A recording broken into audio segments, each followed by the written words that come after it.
Part 1. You will hear a telephone conversation between an employee of an airline company and a customer. You have 30 seconds to look at questions 1 to 6.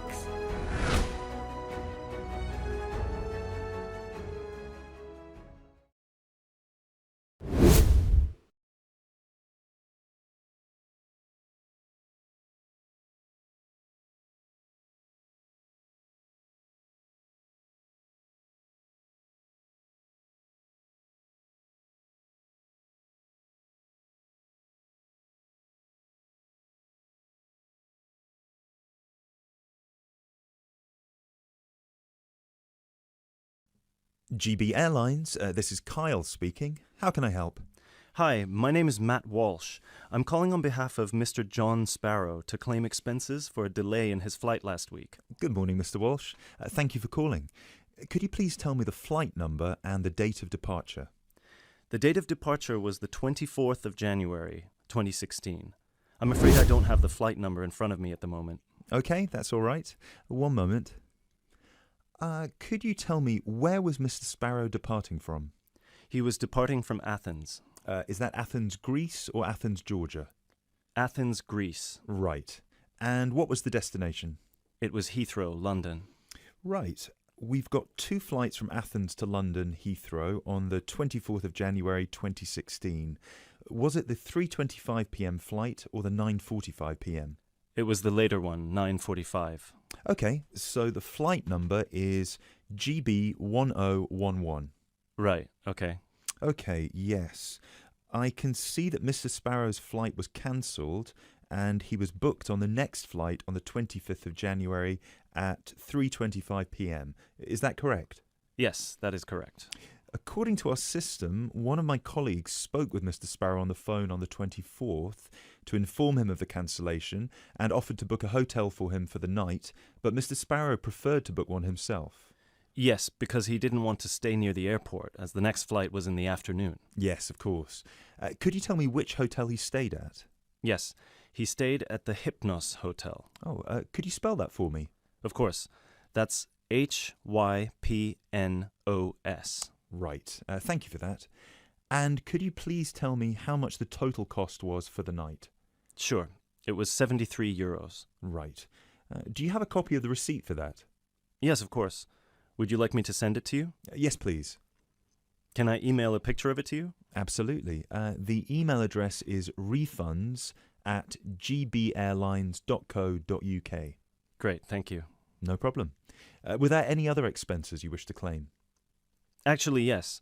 There was also the taxi ride to the airport and the taxi ride back the next day. Right. And what was the total cost? The first taxi ride was 53 euros and the second one was 42, so 63, 73, 83. Yeah, so the total was 95 euros.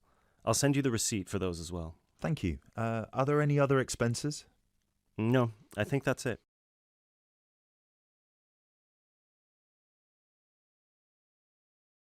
You now have 30 seconds to look at questions 7 to 10.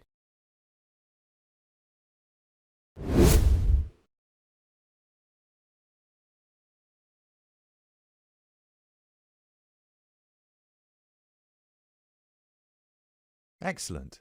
So if you could please send us the receipts for the hotel and the taxi rides, and after we receive them it should take about 48 hours for the funds to reach Mr. Sparrow's account. Perfect. Thank you so much. My pleasure.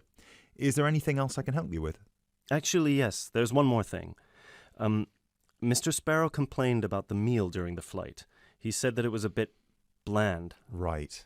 So he asked me if it was possible to switch to a different meal option for his upcoming flight to Kiev next week. Right, of course. Just give me a minute, please.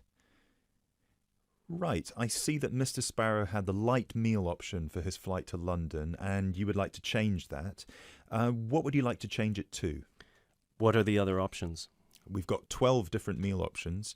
Would you like me to list all of them for you? Well, Mr. Sparrow has told me that he would prefer something without meat. How many of these do not contain meat? We've got 3 meal options without meat. We've got the vegetarian option, the vegan option, and the Asian vegetarian. What's the difference? There's a variety of different dishes served with each option. For example, next week the vegetarian option will be a small spinach and feta cheese pie, a bread roll, a salad and tropical fruit. And the vegan option?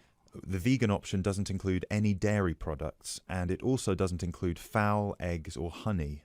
I'm afraid I don't have the specific menu for this week, but I can email it to you as soon as it becomes available.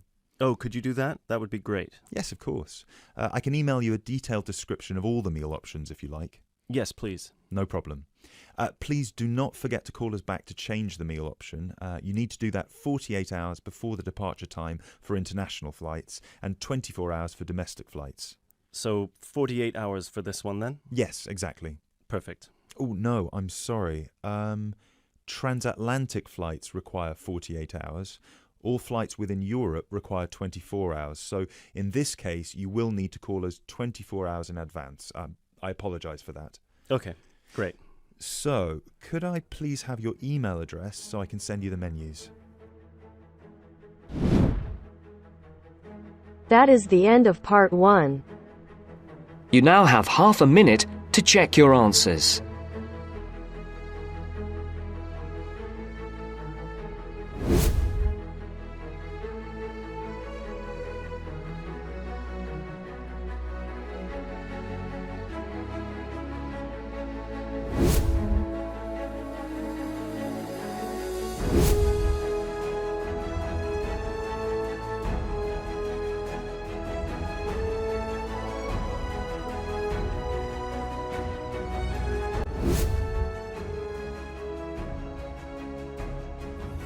Thank you. Now we're done with the first part.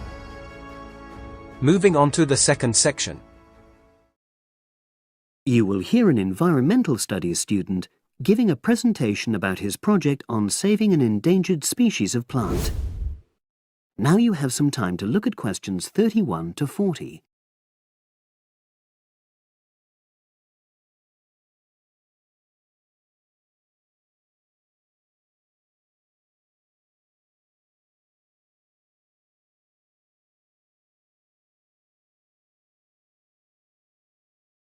Now listen and answer questions 31 to 40. For my presentation, I'm going to summarise what I've found out about efforts to save one plant species, the juniper bush. It once flourished in Britain and throughout the world's temperate zones, but over the last few decades has declined considerably. Before I go on to explain the steps being taken to save it in England, let me start by looking at some background information and why the juniper has been so important in cultural as well as ecological terms, historically and in the present day. Firstly, I want to emphasise the fact that juniper is a very ancient plant. It has been discovered that it was actually amongst the first species of plants to establish itself in Britain in the period following the most recent Ice Age. And, as I say, it has a much valued place in British culture. It was used widely as a fuel during the Middle Ages because when burnt, the smoke given off is all but invisible, and so any illicit activities involving fire could go on without being detected. For example, cooking game hunted illegally. It also has valuable medicinal properties. Particularly during large epidemics, oils were extracted from the juniper wood and sprayed in the air to try to prevent the spread of infection in hospital wards. And these days, perhaps its most well-known use is in cuisine, cooking, where its berries are a much valued ingredient, used to flavour a variety of meat dishes and also drinks. Turning now to ecological issues, juniper bushes play an important role in supporting other living things. If juniper bushes are wiped out, this would radically affect many different insect and also fungus species. We simply cannot afford to let this species die out.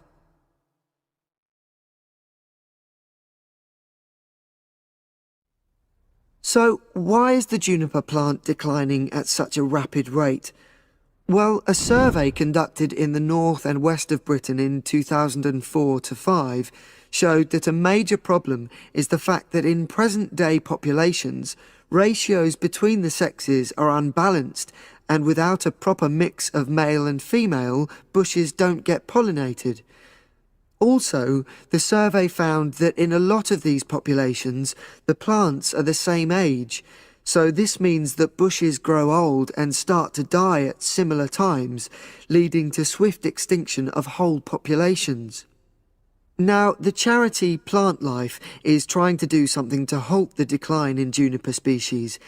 It's currently trying out 2 new major salvage techniques, this time focusing on lowland regions of England. The first thing it's trying is to provide shelters for the seedlings in areas where juniper populations are fairly well established. These, of course, are designed to help protect the plants at their most vulnerable stage.